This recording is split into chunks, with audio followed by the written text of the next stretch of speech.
Hi friends, நம்ம rose பறிச்சுக்கலாம்.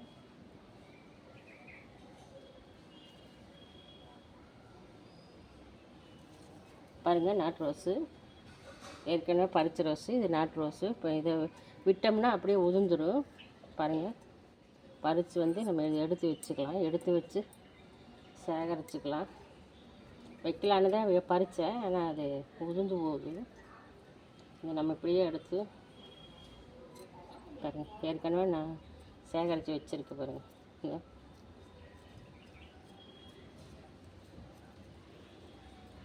நாட்டு rose waste பண்ணாதீங்க. எப்போவுமே எடுத்து வச்சுக்கோங்க. இது நமக்கு கண்டிப்பாக யூஸ் ஆகும்.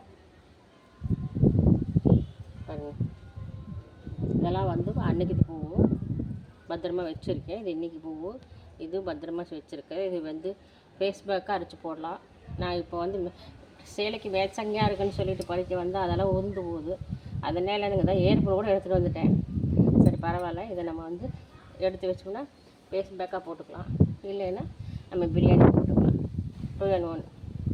அதனால் பத்திரமா கொண்டு வீட்டிலே வச்சுக்கலாம். வீட்டிலே வச்சிட்டோம்னா அது அப்படியே காஞ்சி போயிடும். இது மாதிரி காஞ்சி போயிடும். பாருங்க. ஓகே ஃப்ரெண்ட்ஸ், நாட்டு ரோஸ் அருகாரு பிடிக்கணும். கமெண்ட் சொல்லுங்கள். பிடிச்சிருந்தா லைக் பண்ணுங்கள். ஓகே, பாய். பாருங்கள்,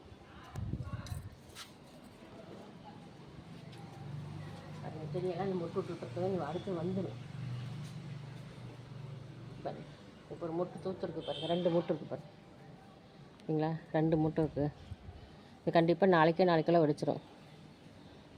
ஒரு பக்கம் இல்லைங்க, 2 பக்கம் செடி வச்சுருக்கேன். இந்த ரோஸ் செடி எனக்கு ரொம்ப பிடிக்குங்கிறனால